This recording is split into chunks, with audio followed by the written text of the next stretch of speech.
So everybody, as you can see in front of me, I was able to pick up a Switch 2 on launch, and while albeit it is an amazing device, there's a lot of questions from a user experience and setup standpoint that I had to go through and learn the hard way. So in this video, I want to break down A, how to set it up, B, how to set it up if you have a old Switch, and what to do with your old Switch, how it works, if you want to hand it as a hand-me-down, if you're a father and you want to give it to a child, how does that work with virtual game cards and game sharing, versus physical cards, and the need to have a primary console versus a secondary one. It was a bunch of different things that I had to deal with, which I did learn, and I did find the perfect solution. So I'm going to answer all those questions, and if you have some other ongoing questions, leave them in the comments down below. But this is hopefully going to be your one-stop shop for all of those kind of transfer setup and then primary console questions that you've had. To begin, let's get into it. So whether this is your first Switch or you're coming from an OLED Switch or the OG Switch, setting it up is actually very simple. You turn it on, and similar to when you get a new smartphone like an iPhone, the setup just kind of walks you through step by step exactly what you need to do. I, for instance, am coming from a Switch OLED. I do have some save games, I have some virtual games, I have some physical games, I have save data on my Switch OLED, and I'm going to transfer that all over to my Switch 2, which again, I've already done that, but I have some overlay footage of exactly how long that took, as well as what that process was like. So as long as you follow those on-screen instructions, it is relatively easy. So you go in, you sign into your Wi-Fi, you sign into whatever account you already have. I use my phone to be able to sign in even easier, and then being able to switch everything over, no pun intended, from my OLED Switch to my Switch 2 was actually way more seamless and much quicker than I originally anticipated. As you can see, I do put a timer up to see how long it would take. In order to transfer not only all my save game data as well as all my games, it took about 4 to 5 minutes. Now again, it transferred all the virtual stuff over first, and then it did have to download the games after the fact. I didn't account the download time as part of the overall time, but those games did show up relatively quickly, and as long as you have a quick and stable Wi-Fi connection, this process is very simple.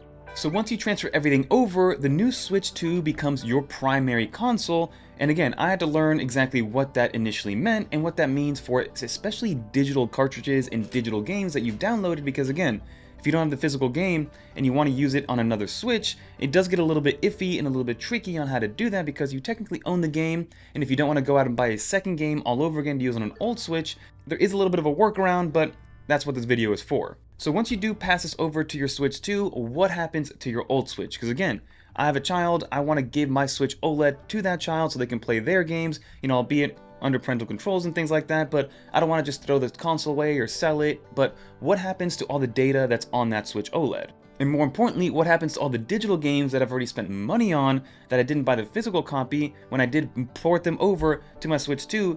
Can my child still play those games that she likes on the Switch OLED? So as you can see, my old Switch still has everything that was on it already. So it still has all the virtual games, it still has my login in there, it's still being used with my Nintendo account, but it's no longer my primary console. So what that means for virtual games is that yes, they're still playable, but first off, your save game data will no longer be there unless you are connected to the cloud, and then you can actually transfer your save game data back. But again, it is kind of wiped out. So if you had a Pokemon game before and you had a save game data, that save game is no longer there because it's now ported over to your new primary console.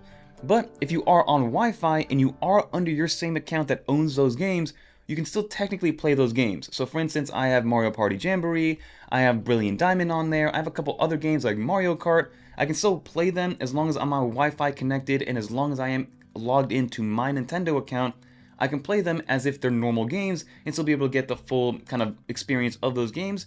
But again, the save game data is gone and it'll just start anew on the SD card that's on the actual Switch OLED. So that is something to take into account.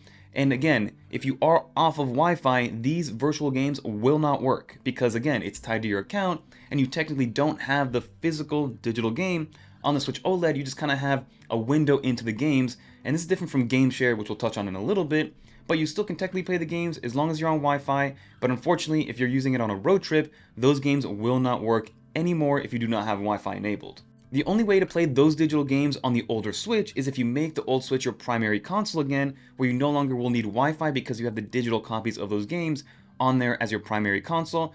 And then again, if you do switch back and then you want to use your Switch 2 again, if that's connected to Wi-Fi, then you can use those digital games. But again, it's a little bit weird because technically you own the games, but you're not going to be able to play them on multiple consoles unless you're connected to Wi-Fi. And if you leave your account altogether, so if you have your old Switch, you have your primary console as your Switch 2, and maybe you want to recreate or sign into a new account, or maybe create an account for your child, all those digital games are no longer accessible and you cannot play them unless you are on Wi-Fi and you go back to your Nintendo account, which again is an unfortunate situation.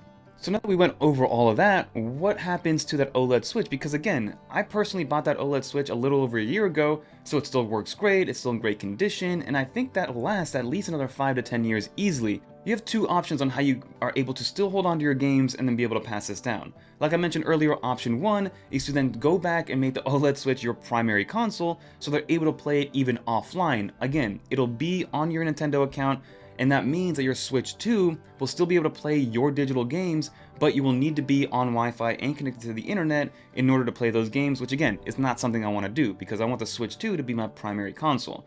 So the only real option here is to make sure that you go with physical cartridges, because if you have physical cartridges, it works the same way as it did back in the day with your Game Boy Color.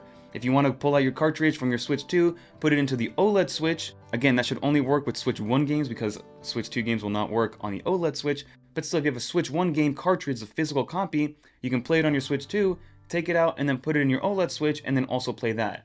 Because at that point, you don't need to be online, you don't need a separate Nintendo account, you can be on a guest account on the Switch OLED, so if you have a young child who you don't want to have a dedicated Nintendo account for, you can put the physical cartridge on that Switch OLED, let them play it to their heart's desire, and then when you're ready to play it, take it back and put it into your Switch 2. So another scenario is, which a lot of people now are in, is that they've invested a ton of money into virtual games and digital games because, you know, they just downloaded it from the eShop and were able to play it immediately instead of going out to a store and having to physically buy the game. There is sort of a workaround in terms of being able to lend those virtual game cards to somebody else with another Switch, but there is a caveat here. So first off, the person has to have their own Nintendo account. So again, if you have a 5, 6, 7-year-old, depending on what your situation is, you might not want them to have a Nintendo account of their own, and you want them to be in guest mode at all times, they will not be able to play those games on the Switch OLED or the older Switch because you cannot lend a game unless they have their own dedicated Nintendo account.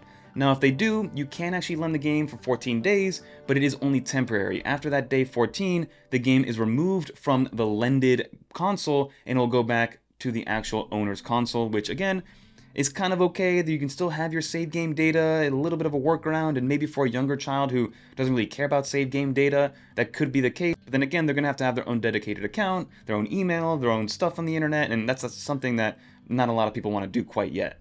But now the one huge downside about lending your virtual game card out to somebody else is that you technically cannot play that game unless those 2 weeks are up or you manually recall it in the system. So it is treated like a physical game in terms of, hey, if you lend out your physical game, you won't be able to play it because you don't have the physical copy. So they are taking that into account, which is, again, kind of unfortunate. So if you want to lend out one of your favorite games for somebody to try out, and they're trying it out for a little while, you have to manually recall it in order to be able to play it again, which again, is something that's kind of interesting and not something that I want to deal with for the most part. And then lastly, you do have another option called Nintendo Game Share. And now this is different from the lending program that I just mentioned because this does allow you to share your game even in a more temporary state, but it allows you all to play locally together on that game. So if you want to game share maybe Mario Party or Mario Kart or maybe a Pokemon game, you're able to do that, but it's mostly for multiplayer kind of situations, and it does happen locally as well as via the game chat online. So you do need to have an online membership for the game chat portion, or you're able to do it locally, but that's more so of a temporary situation for a couple of hours, and then again, they can't go home and then play the game by themselves because that's just not what the situation is for game share.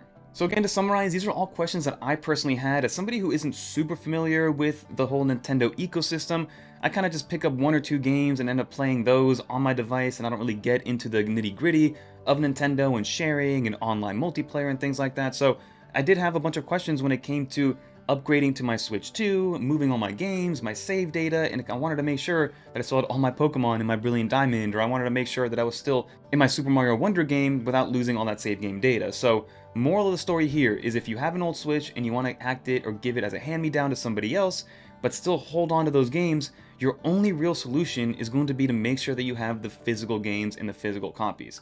There are some temporary workarounds like being able to lend the game virtually via virtual card, even more so with Game Share, but that's barely even a temporary solution. So your best bet right now is to make sure that you have the physical copies of most of the games that you want to be able to share with a loved one, significant other, a child, or whatever the case may be, on your older devices if you are planning to do a hand-me-down. So I do recommend getting physical copies moving forward. This situation has taught me that I'm no longer doing digital games. I'm primarily going to be buying physical copies of these games, whether it be for Switch 2 or Switch 1, and of course do keep in mind that if you do buy a Switch 2 game, it will not work on the Switch 1. It'll physically fit into the cartridge reader, but obviously it's not going to play. So hopefully this helped out a little bit in terms of kind of giving people that were maybe unfamiliar with the situation to answer those questions of what it looks like to really share your old Switch with somebody else.